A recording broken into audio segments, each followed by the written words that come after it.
ఓం నమో భగవతే వాసుదేవాయ.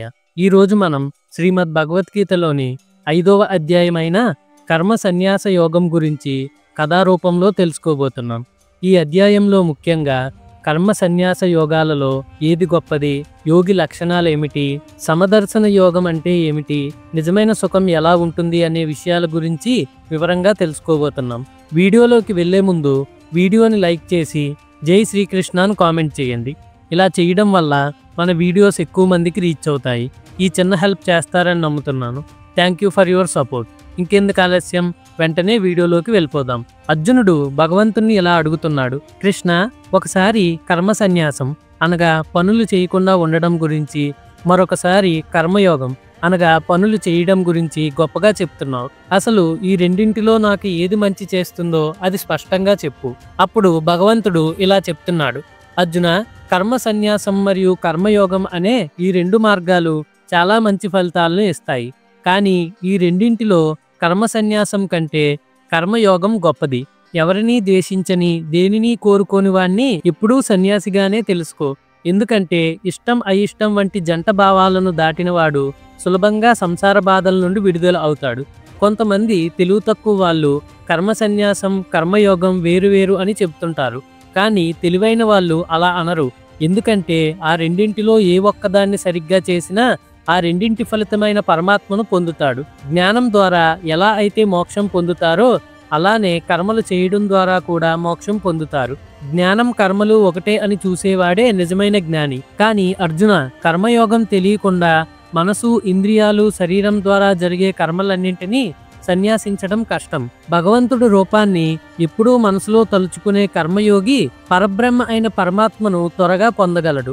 మనసును అదుపులో ఉంచుకున్నవాడు, ఇంద్రియాలను గెలిచినవాడు, మనసు శుభ్రంగా ఉన్నవాడు అన్ని ప్రాణుల్లో ఉన్న దైవాన్ని తన ఆత్మగా భావించుకుంటూ ఉంటాడు.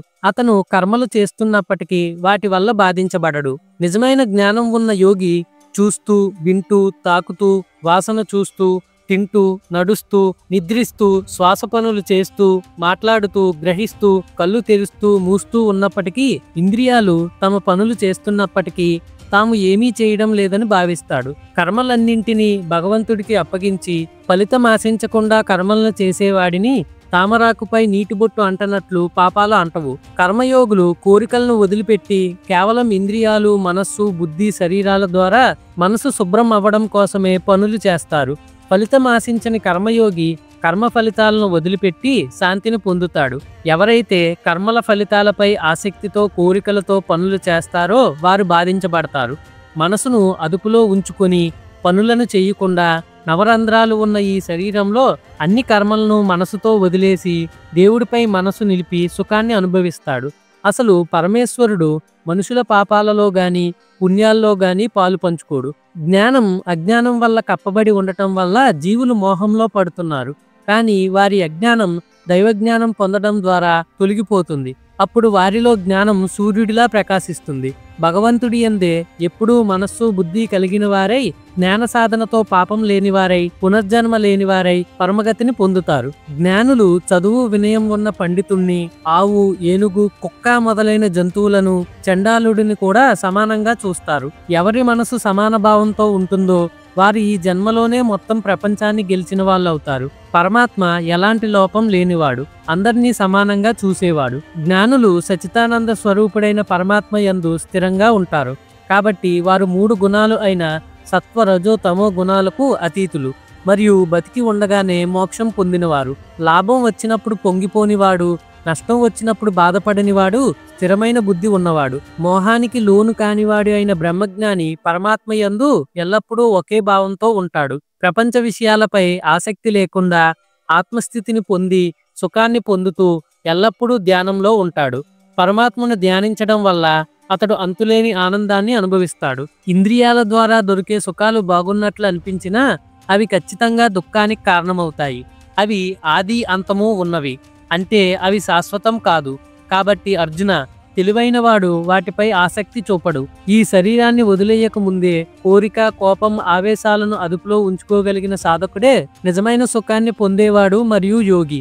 తన ఆత్మలోనే సుఖించేవాడు, ఆత్మలోనే ఆనందించేవాడు, ఆత్మజ్ఞాని అయిన యోగి పరమాత్మయందు ఏకమై బ్రహ్మాన్ని చేరుకుంటాడు. పాపం లేనివారు, జ్ఞానం వల్ల అన్ని సందేహాలు తొలగిపోయిన వారు, అన్ని ప్రాణుల మంచిని కోరుకునేవారు, మనసును పరమాత్మయందు నిలిపిన యోగి మోక్షాన్ని పొందుతాడు. కోరిక కోపాలను వదిలి ఆలోచనలను గెలిచి పరమాత్మను చూసిన జ్ఞానులకు అంతటా పరమాత్మయే కనిపిస్తూ ఉంటాడు.